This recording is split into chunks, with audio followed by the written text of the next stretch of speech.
I got to be honest, I feel a little bad for Governor Walz. And the reason I feel bad for him is because he has to defend the indefensible, and that is the record of Kamala Harris. Hello everybody and welcome back to Red Eagle Politics. Make sure you guys like this video down below and subscribe to the channel if you are new. So that was some VP debate last night, and we have the verdict from these post-debate polls, and we're going to get into it.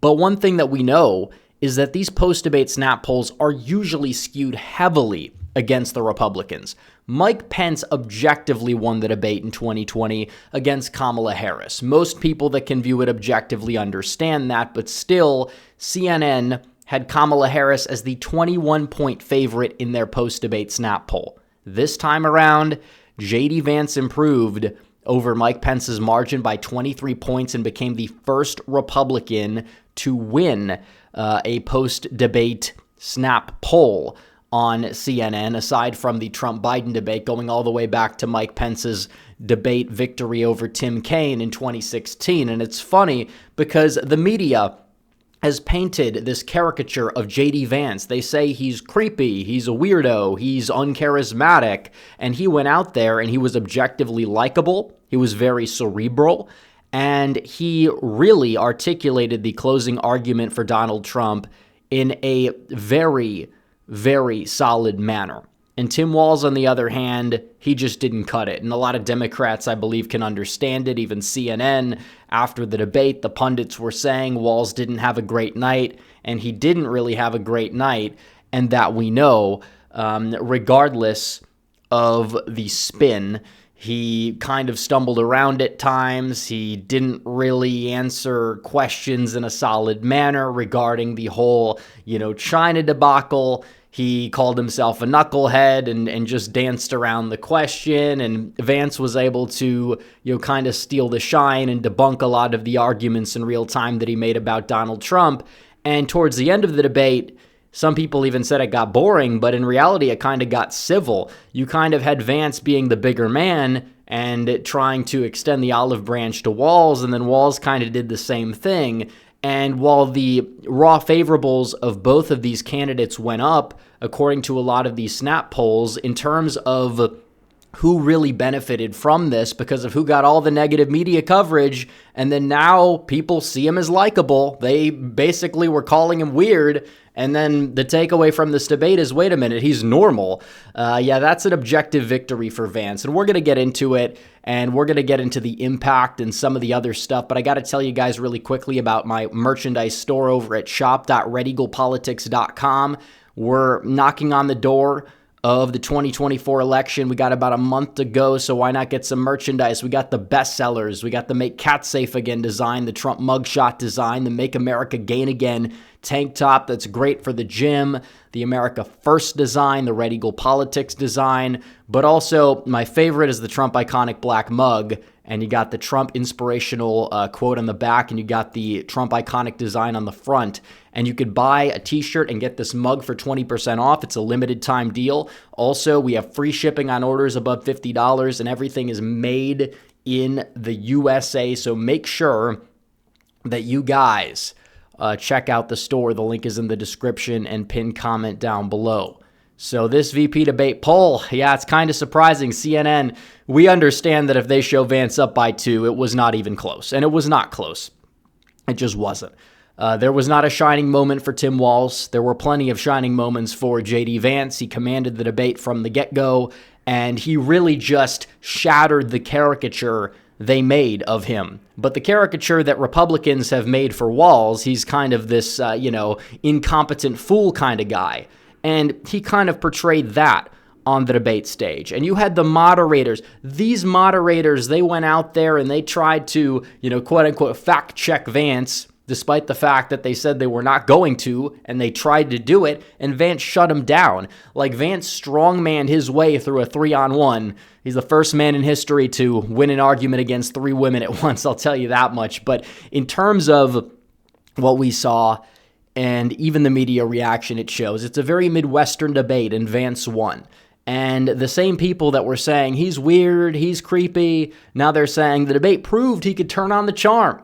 And it's true. And we talk about the 2024 impact. What about the 2028 impact? Because J.D. Vance, a lot of people on the Republican side, they were like, oh, he can't compete in prime time.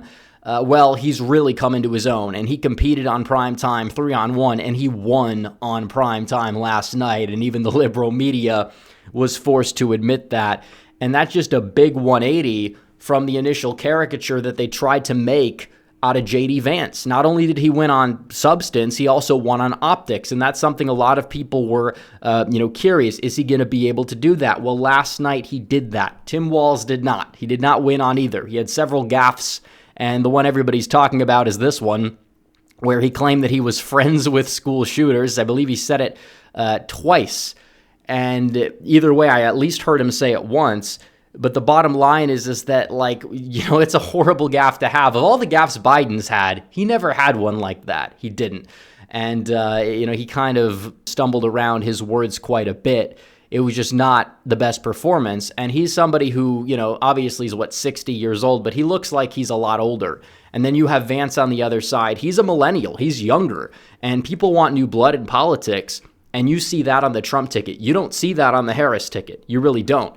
And in terms of the argument, and the argument that was being made, like you talk about issues like abortion, Vance was able to win in some of these focus groups on abortion as a Republican, on climate change as a Republican. Like, these are not winning issues for Republicans typically, but no, he won according to a lot of these focus groups of actual undecided voters.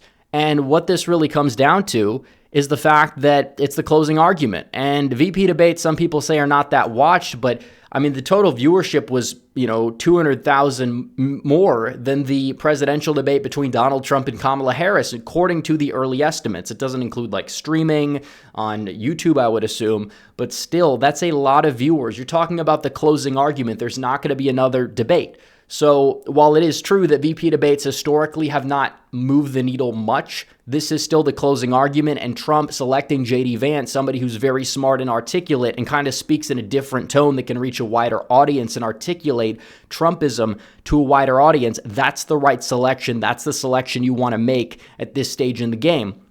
And you talk about who does he appeal to? Well, he did definitely make inroads, I believe, with women during the debate. A lot of people say Vance is off-putting to women. Well, I don't really think he came across that way. He came across, very empathetic. He came across as somebody who's well put together, well polished. That's what you want. In terms of all undecided voters, men or women, but you talk about these college-educated white men, college-educated white women, the demographics Trump may, kind of struggle with because of tone or whatever. Vance is somebody that can articulate that message to those demographics, and he understands the entire electorate. I mean, he grew up working class, he grew up in poverty, and on the other hand, he escaped it. He, went to Yale Law School, and then he came back, built businesses in his community that he grew up in, and similar communities. And what he's able to do here is give people on the fence a permission slip to vote for Donald Trump, who may not like Trump's style because it shows there's another side of the ticket.